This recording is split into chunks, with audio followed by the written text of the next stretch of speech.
Selamat pagi. Pagi ini kita akan melanjutkan materi minggu lalu tentang sistem organisasi kehidupan. Untuk pertemuan kali ini kita akan membahas tentang jaringan. Nah, jaringan itu sendiri merupakan kumpulan sel yang memiliki bentuk dan fungsi yang sama. Nanti di setiap jaringan, jadi jaringan pada tumbuhan dan pada hewan dan manusia. Jadi kita akan bahas tiga jaringan ini. Pertama kita akan bahas tentang jaringan yang terdapat pada tumbuhan. Jaringan tumbuhan itu kita bedakan menjadi dua, yaitu jaringan meristem dan jaringan permanen. Untuk jaringan meristem itu sendiri merupakan jaringan embrional. Jadi untuk masa pertumbuhannya ya terdiri dari kumpulan sel muda yang terus-menerus membelah menghasilkan jaringan lain. Nah, hasil pembelahan dari jaringan meristematik itu tadi kita sebut sebagai jaringan permanen. Jadi dimulai dari jaringan meristem, dia terus membelah, pada akhirnya terbentuklah yang namanya jaringan permanen. Nah, jaringan permanen itu terdiri dari yang pertama jaringan penutup, kemudian jaringan pengisi, kemudian ada jaringan penguat, dan jaringan pengangkut. Kita lihat di sini jaringan pengisi dulu, itu parenkima. Nah, jaringan parenkima kita sebut juga jaringan dasar karena dia memiliki tempat menjadi tempat bagi jaringan lain. Jadi dia terdapat di antara jaringan epidermis dan jaringan empulur pada pusat batang. Kemudian selanjutnya adalah jaringan ini tersusun dari sel bersegi banyak. Jadi kalau misalnya segi banyak itu ada gini ya, bentuknya kotak-kotak, entah itu segi 6.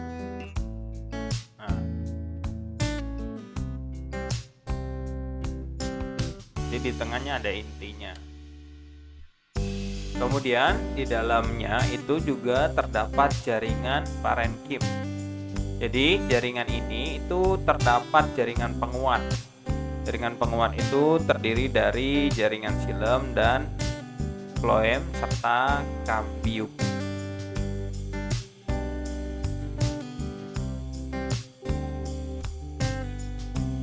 Berikutnya pada daun, jaringan parenkima dia membentuk yang namanya mesofil daun yang tersusun dari jaringan pagar dan bunga karang. Kemudian jaringan pagar dan bunga karang dia berfungsi sebagai tempat proses fotosintesis. Nah, kemarin kita udah mengenal organel tempat terjadinya fotosintesis ya di kloroplas. Nah, ini contohnya. Ini jaringan epidermis bagian atas. Kemudian ini xilem. Masih ingat fungsinya? Kalau xilem dia mengangkut air dan garam mineral ke daun untuk proses fotosintesis. Kalau floem dia mengangkut hasil fotosintesis. Di hasil fotosintesis kita nggak membahas ini. Terus ini epidermis bagian bawahnya, kemudian ada stromata, kemudian ini jaringan spons dan jaringan palisadenya. Tuh. Kemudian yang kedua jaringan penguat pada tumbuhan. Ada kita kenal dengan kolenkima. Jadi kolenkima itu dia mengandung selulosa, kemudian pektin dan hemiselulosa.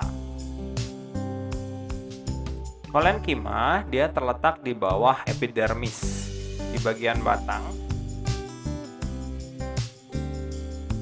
Di bagian ini epidermis, kulit luar, dia ada di baliknya sini.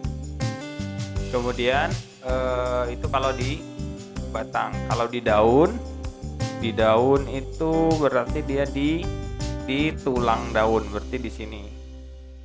Tulang daun baik yang menjari atau yang melurus. Kemudian di dinding sel kolenkima. Dinding sel kolenkima dia menebal. Jadi penebalan dindingnya itu tidak merata. Misalnya hanya pada satu sudut sel. Jadi disebut sebagai kolenkim sudut.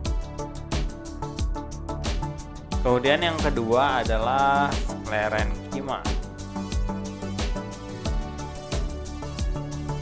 Nah, sklerenkima itu merupakan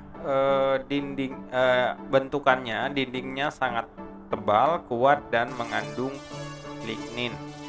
Jadi jaringan sklerenkima dia berfungsi sebagai penguat pada tumbuhan. Dia dibagi menjadi dua, yaitu yang pertama berbentuk serabut dan sklereid. Kemudian sel serat dia berfungsi membentuk seperti benang-benang panjang.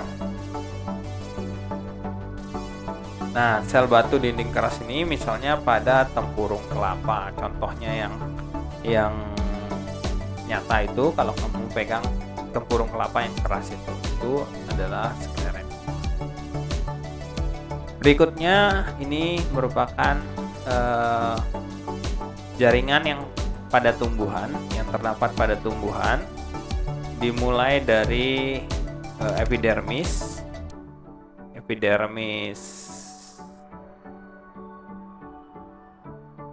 kulit luar.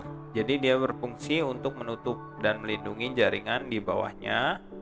Kemudian xilem, phloem. Kemudian ada parenkima, ini tempat jaringan lain, jadi sebagai jaringan dasar. Kemudian ada jaringan palisade. Jadi jaringan palisade itu dia melakukan proses fotosintesis sama bunga karang. Berarti kalau misalnya dia melakukan fotosintesis, letaknya berada pada daun. Kemudian ada kolenkima sebagai penyokong atau penguat. Kemudian ada sklerenkima, dia sebagai penguat. Dan yang kesembilan itu adalah kambium. Keluar ke dalam dia membentuk xilem. Kalau yang di bagian luar itu dia membentuk phloem. Kemudian jaringan berikutnya adalah gabus. Gabus ini dia sebagai jaringan pelindung. Ini kita lihat tadi jaringan pada tumbuhan, ada epidermis, kemudian ada jaringan meristem, kemudian ada jaringan pengangkut, dan ada jaringan penyokong. Jadi ada 5 jaringan. Yang kelima adalah parenkim. Jadi parenkim itu ada merupakan jaringan dasar yang terdapat di antara jaringan-jaringan yang lain. Dia berfungsi untuk menyimpan cadangan makanan. Nah, ini merupakan jaringan yang terdapat pada tumbuhan. Sekarang kita mau lihat bentukannya. Nah, ini bentuk kalau jaringan bentuk dari lapisan daun. Dimulai dari bagian atas ada epidermis. Ini kemudian ada jaringan palisadenya di sini, jaringan spons. Nah, ini untuk jaringan angkut, xilem dan phloem.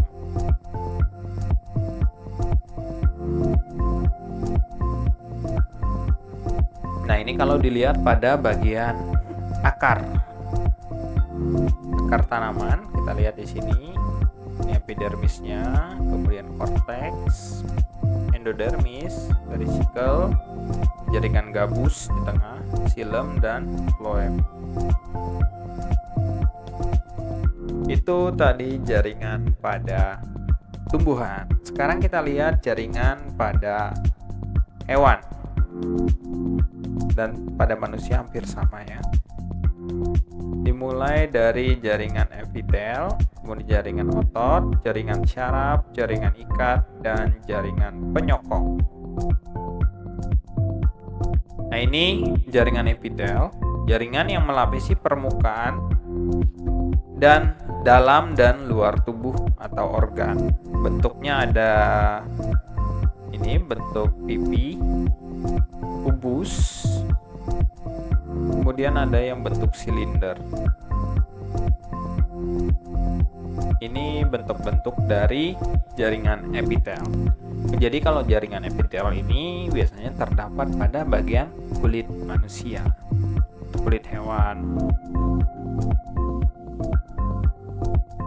Jadi jaringan epitel merupakan jaringan yang menutupi jaringan lain. Contohnya jaringan epitel itu ada yang sederhana terdiri dari satu sel. Ini jaringan epitel pada pipi sebelah bagian dalam. Kemudian jaringan epitel yang berlapis itu beberapa lapis, contohnya pada bagian usus dan saluran pernapasan. Kemudian jaringan epitel yang bersilia, misalnya pada saluran pernapasan. Kemudian silia tersebut berguna untuk, jadi dia mengatur menerima rangsangan dari luar. Misalnya kalau ada debu kan kita refleksnya jadi bersin atau nutup hidung dan lain sebagainya, itu ya. Itu salah satu contoh-contoh dari jaringan epitel. Kemudian ada yang epitel yang berada di luar kulit, luar tubuh. Jadi dinamakan sebagai epidermis. Jadi epi itu derm itu kan kulit, jadi yang ada di kulit manusia atau kulit hewan. Jadi jaringan epitel yang menutupi bagian dalam organ tubuh itu kita sebut sebagai endodermis.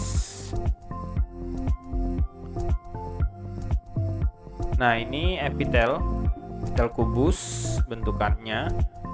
Nah, ini gambaran dilihat menggunakan mikroskop. Ini berlapis tunggal. Kalau ini dia berlapis banyak.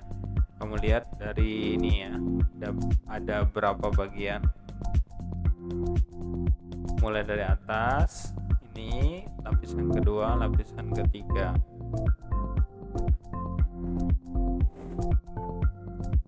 Kemudian yang bersilia itu kayak ada rambut gini-gininya ya. Nah, ini contohnya yang tadi yang terdapat pada saluran pernapasan. Kemudian ada epitel pipi berlapis banyak, kayak yang tadi ya, kubus berlapis banyak, ini juga berlapis banyak. Tuh. Kemudian yang kedua adalah jaringan otot. Jaringan otot itu tersusun dari sel-sel otot yang lentur. Jadi ada 3 jaringan otot itu, ada otot lurik, otot polos, dan otot jantung.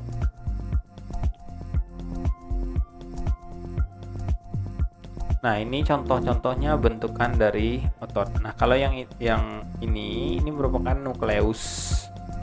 Nukleus kemarin di organel sel, masih ingat kan pengertiannya apa? Kemudian ini bentukan otot lurik. Kalian lihat bentukannya kan seperti ini ya, runcing-runcing begitu, dan intinya